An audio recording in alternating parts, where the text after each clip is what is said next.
Good morning. Hello বন্ধুরা, আপনার রাস্তা হয়ে গেছি।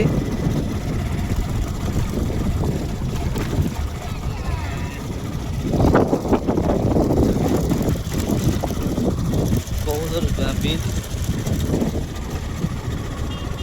রাস্তাটা কাজ চলছে বলে ভেতর দিয়ে রাস্তা আসলাম। ভেতরে এসে দেখি একটা পার্ক, ছোট পার্ক আছে একটা, খুব সুন্দর দৃশ্য।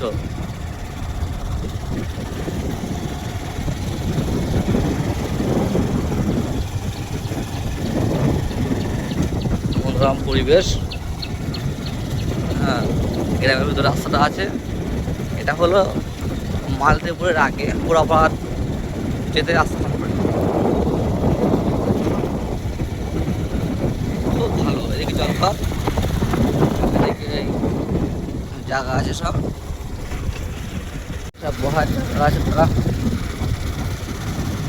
একটা মালকে পড়ে আছে পার্ক, বহার জায়গা। মাল মাল ধরছে, সব বহার জায়গা তৈরি করছিল সব। পার্কটা এখন বন্ধ আছে আপাতত, তৈরি করা আজ মনে হয়। হলো মাঠে খাল বন্ধ, বুঝে গিয়েছে, পানি জল সব সমস্যা খুব। এই খাল আর ছোটো ব্রিজ আছে, ব্রিজ যদি যেতে হচ্ছে, ওই ব্রিজ হচ্ছে আবার, এই আবার সব বন্ধ করে দিচ্ছে সব।